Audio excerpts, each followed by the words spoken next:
Before we get off the Haitian subject, I told everyone we would talk about this. We all know Sara Gonzales.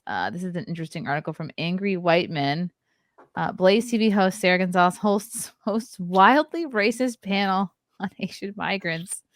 On Sara Gonzales Unfiltered, Blaze TV host Sara Gonzales was joined by a white nationalist. Oh my God, they're calling him a white nationalist, John Doyle, and conspiracy theorist Alex Jones for a wildly racist panel on Haitian migrants. The panelist claims that the Haitians live in caveman level conditions, are eating household pets, and have a culture with no redeeming quality. Seizing on the racist rumor that Haitian migrants are stealing and eating cats in Springfield, Ohio, Jones falsely claimed that an Ohio woman who killed and ate a cat is in a voodoo ritual.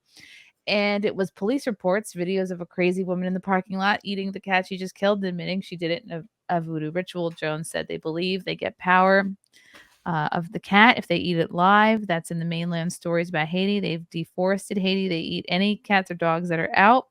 Now they're grabbing the geese. They're grabbing the dogs. They're butchering them right on their front steps. The woman Jones is referencing, Alexis Talia Farrell. Sounds like Farrell. Is not a Haitian migrant. She lives in a city 200 miles from Springfield. There was no indication that that was part of a voodoo ritual. What's more, there is no evidence that Haitian migrants are eating geese or pets, according to the local authorities. Jones also repeated the white supremacist great replacement theory, connecting the influx of Haitian migrants who were granted very temporary protected status to a plot to change demographics of the country. I mean, the demographics of the country have been changed, so I don't know that that's a conspiracy theory. So they're bombing red cities, red counties, red cities, like what we saw in Ohio, to change the demographics, to have a permanent underclass that knows their boss is the Democratic Party. So this is an organized replacement migration, which the ADL and Southern Poverty Law Center says is racist and made up.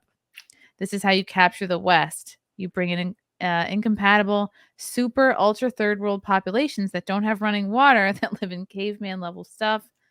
In the midst of the fear mongering, Sara Gonzales chimed in to say that their problem with Haitian migrants has nothing to do with their skin color, but rather their customs and rituals. They're breaking our law by coming into the country.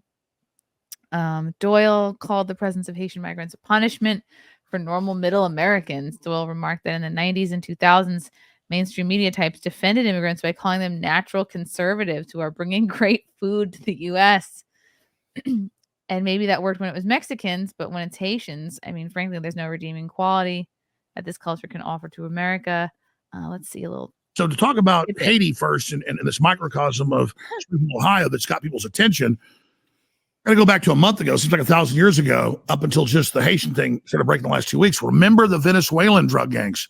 They're not taking over apartment complexes. They're not raping and robbing. They're not shooting people. Right. And the governor of Colorado 3 weeks ago said it's a fantasy, quote.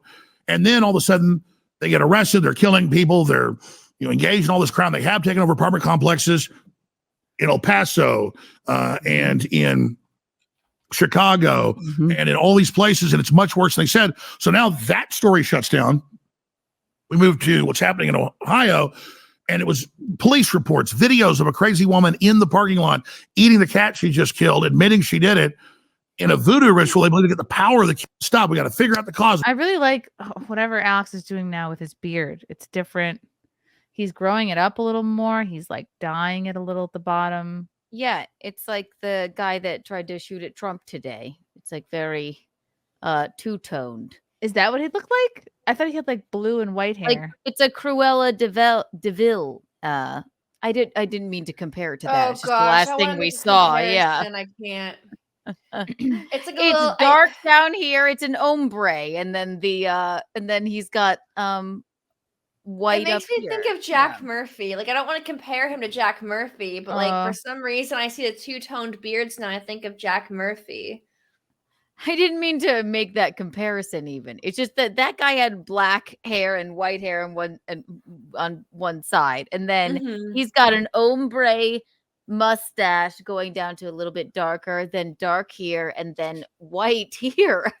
Do you think Alex? No, I don't think Alex dyes his beard like that. You think? Yes, a little bit. Yeah. It's very well styled. It doesn't look bad. Okay, I was thinking tiny about this. bit.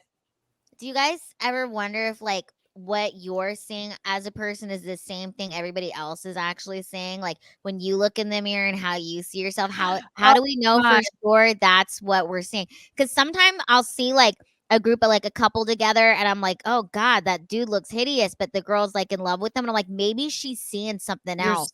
Speaking my 100%. Like I feel like how our mentality really does reflect on how we see ourselves in the mirror. So I didn't think of myself as like attractive in any concept until maybe a couple years ago. Like I didn't think I was pretty for the longest time, which is why if you look at like my dating history, you're like why what the hell was she doing? Like, you know. You know. I used to be really insecure and not like myself at all. But well, we are so proud of your growth, Ashton. Yes, Ashton. Like I think Lila, I think you have like the prettiest, like you have like the prettiest eyebrows and the prettiest like eye shape. Oh, thank you. You're welcome. Thank you. Like look at Sorry, that was really funny. Let me see if there's anything else. We got to protect the kids. It's so be a funny. fact of life. That turns into it's a fact of life. I don't care. It's so they lie about stories that are one thing, they cover up stories that are another. And so, like you said, they've more than doubled. This is admitted local news. The cost of insurance, not just in Springfield, but the surrounding counties, they're just giving them cars. It's a sanctuary area. They're told to let them go. And they're just walking around and I see it. New clothes, everything, new cars. They're giving $3,000 a month by the feds, $1,000 by the state. The average citizen who's on welfare gets about a quarter of that. And you can't even live on it. Because they advertise worldwide. If you come here, you get the debit cards, you get the money for at least 3 years. Now, what happens when they're cut off? Europe already had the same NGOs. The main UN NGO company, you can look it up, that ran Springfield to. I'm so depressed. Okay. You can't even live on a living wage in America anymore. Like if you look at the average income in America, it's like $70K. And in order to live like a sustainable life now, you'd have to like make like $20K, $30K more than that. You have to make like a good amount more money depending on where you're living. Yeah, right. Where you're living and like how many children you have. But like you can't, like our economy, you cannot have children anymore. You cannot have a family anymore. It's nearly impossible. And I wouldn't be surprised if it's being done on purpose. You can't own a home. You can't pay your own bills. You can't have any dependents. They want a slave class. They want like a huge like lower or not lower class, but like they want to delete the middle class and have just the super rich 1%ers, and then everyone else is a drone. Super rich people, and then everyone else. Yeah. Like the average salary does not pay the bills anymore. It doesn't. You can't like.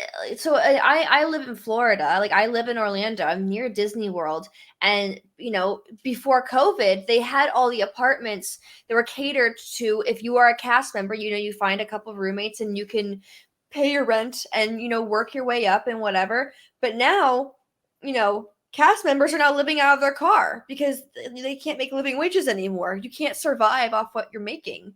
It's insane. Jeez. You can't live off $60K a year anymore. It's crazy. No. In Florida used to be the cheap state. Yeah, it's supposed to be the happiest place on earth. Exactly. God. This was a heavy episode. Let's see how we can lighten it up a little bit. No, not your fault at all. It's there we all go. Our fault. Yes. Let's see. We're gonna lighten it up with some boobs. Love you guys. Thank you for the chats. Thank you for the comments. I will see you guys tomorrow. Bye. Bye. All right. Love you guys. God, I don't even want to leave. This candle smells so good. I don't want to leave. All right. Love you guys. Talk to you soon. Bye. Love you all. Join the Discord. Feet. Love you all. Wow. You guys are awesome. Bye, guys. Bye. Now I'm really leaving. Love you. Bye.